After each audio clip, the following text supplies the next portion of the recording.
Si Orly Gutesa. Mabibigat ang mga binitiwan niyang testimonya. Pero mas nagulat ang lahat nang lumabas na peke ang lagda ng abogadong nakapirma sa kanyang affidavit. At ngayon ay hindi na siya mahagilap. Isang magandang araw sa inyo mga kababayan kong nandito sa Pilipinas at sa iba't ibang bansa na nanonood News That Matters ngayon. Ito po ang ating tatalakayin dito sa video na to mga kababayan, itong si Orly Gutesa, na kung saan ito ho yung witness dito na makapagtuturo dito, na makapagdidin dito sa mga sindikato ng mga buhaya dito sa ating bansa na katulad nila Romualdez, Zaldico at itong si BBM mga kababayan. Pero bago tayo tumulak sa video na to, huwag niyo munang kalimutan i-share, i-like at subscribe nang sa gayon ay napapanood dito ng ating mga kababayan dito at sa iba't ibang bansa. Eto, tumulak na ho tayo dito sa video na to. Ayon kay dating Congressman Mike Defensor at Senator Rodante Marcoleta, nasa kustodiyan ng Philippine Marine si Gutesa, bagay na itinanggi ng pamunuan ng Philippine Navy. Kaugnay niyan, makausap natin live via Zoom si retired Marine Colonel Ariel Querubin. Magandang hapon po. Colonel Querubin, welcome po sa Arangkada Balita. Yeah, magandang hapon sa... Ito po mga kababayan, si Ariel Querubin na kung saan isa ito sa mga lumaban sa mga people's power na against dito sa mga corruption nung kapanahunan niya mga kababayan. Isa na ho siyang retired na sundalo mga kababayan dito. Ito hong nagsasalita na to, si Colonel Ariel Querubin. Kayo, Jack at Maan at lahat ng mga taga-subaybay ng inyong programa. Okay.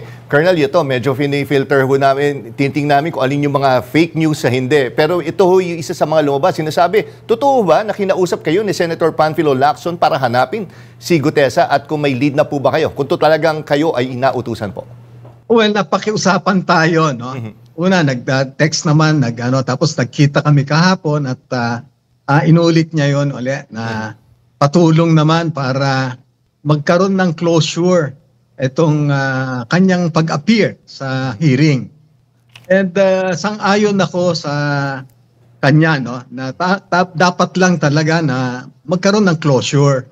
Alam ninyo, kaya naman tayo na napasali dito kasi nag-post ako dahil tayo very consistent tayo sa anti-corruption at good governance advocacy natin. Nung nakita ko siya na nagsalita at nagpakilala na Marines, nagtanong-tanong kaagad ako kung sino ba ito na at nalaman naman natin, no, nakasama ko pala yan sa All Out. With all due respect mga kababayan, malaki ho ang respeto natin dito sa mga kasundaluhan natin dito mga kababayan, no? Kasi anytime kahit anong mangyari, sila ho yung nagiging front dito sa mga barilan na barilan dito sa pakikipaglaban sa mga kalaban ng ating gobyerno.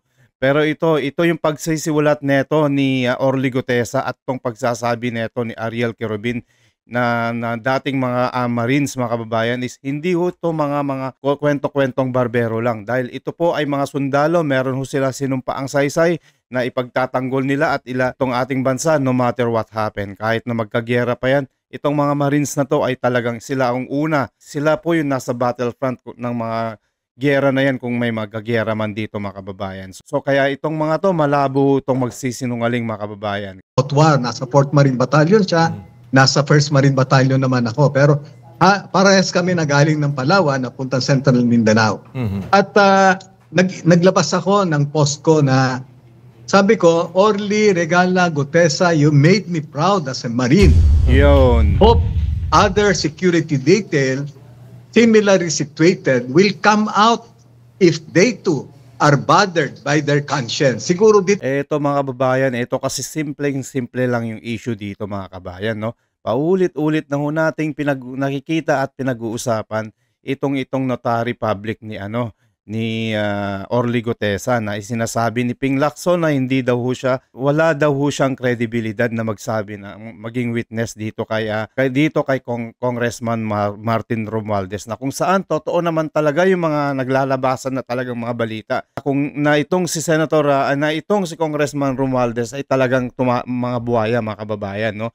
At saka kung pagsama-samahin mo lahat yung mga kasama nila Gutesa na yan na kung sino man yung mga sundalo na yan, iyan ho ang makapagsasabi kung sila ay hahayaan na isasama sa mga Senate hearing ng Blue Ribbon Committee regarding about dito sa flood control scam na to mga kababayan. Sila lang ho yung makapagsasabi dito.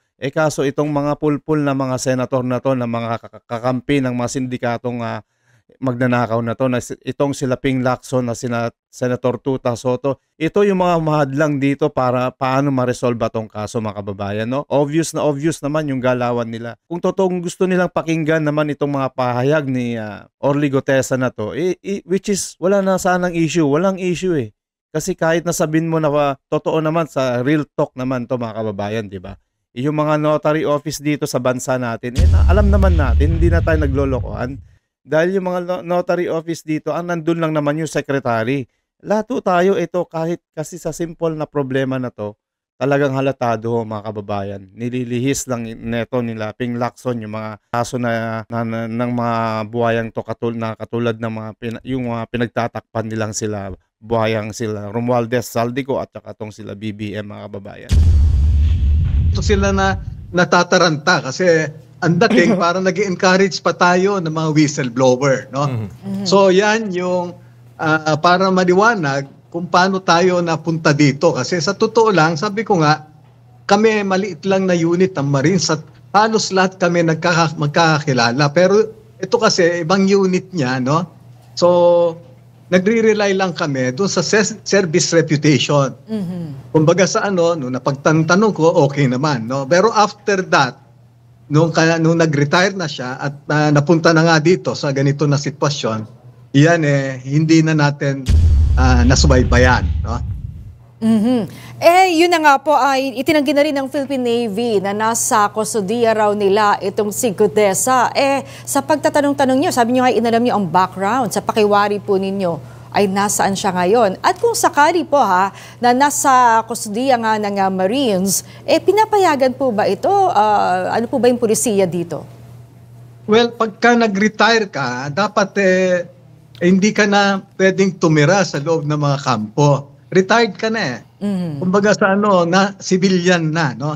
At kung sino man yung nagkup sa'yo sa loob, meron na rin siyang violation sa policy nung camp commander at saka ng armed forces, no? Hindi lang yung Marines.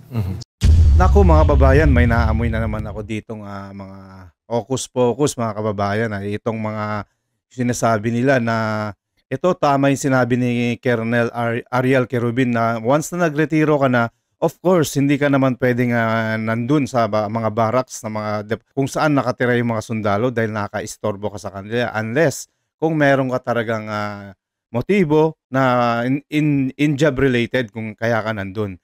Imposible ho naman itong si Gutesa, mga kababayan. Ito yung nagtatago na ho talaga ito kasi delikado na ho yung buhay niya. Kasi ito, nasa likuran nito, yung paglalabas niya, talagang itong si Orly Gutesa, mga kababayan, kaya lumabas to, gusto niya na talaga matigil yung mga kabalbalan ng mga sindikatong magnanakaw na to. Kaya ho siya, sinakripisyo niya ho yung buhay niya, yung mga pamilya niya na involved na rin dito, para lang ho matapos tong gusot na to, yung mga flood control project na to. Kaya nga ako, mga kababayan, saludo ako dito kay Orly Gutesa. Isa ho itong bayani, itong mga sundalong to. Dahil nga ho ito talagang may paninindigan na pinaglalaban niya yung talagang katotohanan na hindi niya ho masikmura yung mga kabalbalan na ginagawa ng mga magnanakaw na to. So hindi tayo naniniwala at naglabas naman na ng disclaimer o ng yung Navy at saka Marines na wala sa kanila. Ang assessment ko dito dahil nga sa, 'di ba, very very close ang camaraderie namin. Baka naman ang nagbibigay sa kanya ng seguridad ngayon yung mga kabatch niya na mga Marines din na nag-retire, no? Okay. And Colonel, ganito, no? Katulad nga na sinabi nyo kanina, nung unang labas po ni Gutesa ay nagpakita po kayo ng support. Then ito na nga, may lumabas na, hindi na siya makita. Then nalaman na peke pala yung pirma sa kanyang affidavit. Matanong ko lang po, nagbago po ba yung inyong opinion or yung saloobin? Ano ba naman yan, tong social media na to? Paano maging peke yung salaysay niya? Ang pumirma lang naman doon yung secretary, wala yung lawyer doon. Hindi ho big deal. Ang big deal po diyan kasi diyan ayaw nilang marinig yung totoong katotohanan. Magsasalita naman to si Gutesa Ano hong problema doon? Magsasalita siya, mag-o-oath siya, nanunumpa siya. Eh ano ngayon kung wala, kung yung ano yung notary public na yan. Kung wala yung attorney, yun ang ikulong nila, yung abogado, ba't nagpapagawa siya ng business diyan na kung wala din ho siya diyan, 'di ba mga kababayan? Common sense lang ho yan. Eh andun na siya, state witness. Ang gusto natin dito, malaman yung katotohanan. Eh ba't ho natin nililihis yung yung pagsasalita ni Gutesa? Ba't ho di natin siya pinakinggan at sinuportahan? Ngayon nawawala ho siya. Ngayon, paano maano tong kaso na to? Paano malulutas ngayon to? Or nandun pa rin yung suporta nyo kay Gutesa po? Well, naandun pa rin yung aking pagsuporta, no? Kasi alam naman natin, kahit ako, nagpapa-notarize ako eh. Wala naman talaga ron yung, Diba? yung abogado, di ba? Automatic common na sense. nakapirma lang yan eh. Kaya, eto, Bopols to sila. naging pulis. Bopols kasi tong si Pampi Lacson, mga kababayan no? Talagang common sense lang ho yan. Talagang hindi, kung talagang magaling kang senator at magaling kang investigator, alam mo yan. Huwag mong ipamumukha na nagsisinungaling yung taong huwag mong sabihin na nagsisinungaling tong sundalong to na gusto lang lamang niya ay malinis yung kanyang hangarin na makatulong dito sa bansa natin. Ka na eh, kasi kaya ako, very discerning tayo. Hindi tayo kaagad na nagpapaniwala sa dami ng mga fake news, di ba? At even yung pagsabi na pinorge yan, ay sa akin, nagdadalawang ako na, ako mismo kumukuha ng affidavit eh. Hindi man talaga naandun yung abogado. Naandun na yung pirma niya, pero wala yung abogado, di ba? So in short, Colonel, at saka mga kababayan, di ba, kung talagang peke yan, yung mga notaryo na yan, ba't ang daming kumukuha dyan? Wala naman silang tinatanong na peke. Di ba? Common sense lang, di ba? naniniwala pa ba kayo sa affidavit nito ni Gutesa? Well, nung nalaman ko na may tumatrabaho sa kanya para mag-retract ng kanyang sinumpaang salaysay, ang kaagad sabi ko alam ba ninyo na pagka may effort para mag-retract siya, baka naman meron siyang nasabing totoo. Bakit mo kailangan na kausapin na mag-retract siya? Yan, mga kababayan. Di kung talagang hindi totoo yung mga sinasabi, di hayaan natin. No? Hayaan natin later on. Magkakaalaman naman talaga kung totoo yung mga sinasabi niya. But the fact na merong grupo na trumabaho talaga, even yan, yung paglabas ng ganyan na desisyon ng judge, there's really an effort, no, na i-discredit siya para lahat na sasabihin niya hindi na paniniwalaan kasi, di ba, discredited na siya na witness. Totoo po yan, mga Colonel Kirubin, na kung saan meron talagang isang malaking sindikato dito sa loob ng mga pagnanakaw na to. Which is yung mga sindikato na yan, is alam na ng taong bayan kung sino yung mga sindikato na yan, yung magnanakaw, mandarambog na yan, kung sino pa yung mga nagpakulong dito sa ating former president. Yan mga kataksilan nila dito kay former President Rodrigo Duterte na hindi naman lang nila ginalang yung kanyang karapatan as a Filipino, na wala man lang jurisdiction, na bigla na lang dinala doon sa dahig, mga kababayan, di ba? Na kung saan na ilang taon na siya diyan, na kung saan nangangayayat at syempre iba pa rin yung nandito siya. Andito si Tatay Digong natin, na kung saan may mag-aalaga sa kanyang pamilya, na kung saan mayroong mag-aalaga sa kanya dito na hindi ho siya napapabayan, na katulad dun sa dahig, mga kababayan. Kaso nga lang, ang problema dito, mga kababayan, is natatakot itong BBM administration na nandito itong si Tatay Digong. Kasi natatakot sila kasi pagdating ng election na yan, kung tatakbo man siya o hindi na siya tatakbo, talagang itong si VP Sara mananalo na, sure win na to. Kasi itong si Tatay Digong magiging spokesperson ni Sara, kasi siyempre kung hindi siya magtatakbong presidente, magiging si Sara ang tatakbo, at kung manalo si Sara, itong si Tatay Digong yung kanyang special advisor pala. Para at least dati na siyang presidente, alam niya yung patakaran. Kaya itong mga magnanakaw na sindikato ng mga to, manda na kayo. Kahit pader gigibain ni Madam Sara. Kahit sa bunker pa kayo magtago, anak ng tokwa kayo. Yari kayo, hahalughugin kahit saang butas kayo. At bilang dating opisyal ng militar, dapat bang lumabas na siya, no? Kung siya man ay dapat na magpaliwanag. At may dala nga siyang sensitibong impormasyon, Colonel. Yes, dapat lang. Kaya nga nung ako napakiusapan yan, Susubukin ko, no, I'll take extra effort really to convince him to surface. Kasi sabi ko nga, nagpakita ako ng suporta sa kanya. And kung ganito na magtatago siya lahat, parang ang feeling ko parang napaso tayo, di ba? So kailangan talaga mag-surface siya to put a closure dito sa nangyari sa hearing na yan. Baka kaya ho nagtatago itong si Orly Gutesa, bossing. Syempre, yung safety ng kalagayan naman niya, yung ipapatayin siya ng mga itong nasa mga sindikatong nasa likod niya. Unless kung ito talaga nasa safe na lugar talaga siya na pinoprotektahan siya ng mga against sa Marcos administration, is pwede siyang lumabas.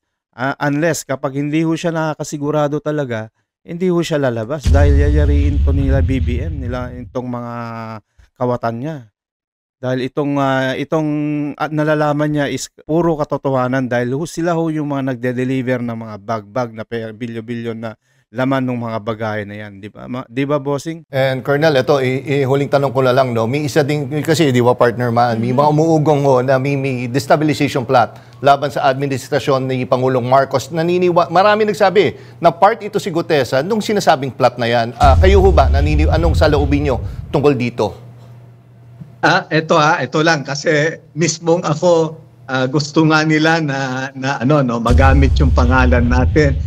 Marami nagbabanggit palagi ng pangalan natin kung saan-saan na yun nga. Kung titignan mo, dapat sabi ko nga sa taong bayan, mapanuri kayo. Huwag kayo magpapaniwala kaagad, hook, line, and sinker. Kasi obviously, nagagamit lahat ito sa propaganda.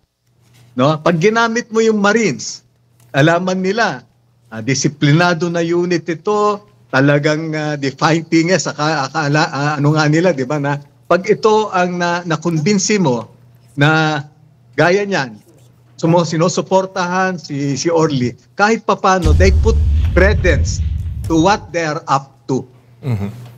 Okay, nako, maraming salamat po, Retired Colonel Ariel Querubin, sa oras na binigay nyo dito sa Arangkada Balita. Ayan po mga kababayan, napakasimple po yung mensahe ni Colonel Ariel Querubin na kung itong mga Marines na to malabo ito na nagsisinungaling mga kababayan.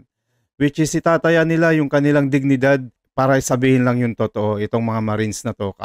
Kasi nga yung mga buhay nila talagang itataya nila pag may mga giyera, nagbarilan dito sa mga rebelde. Yan ho ang mga Marines. Hindi naman ho yan kaya nga sila naging Marines Sila yung nasa battlefront.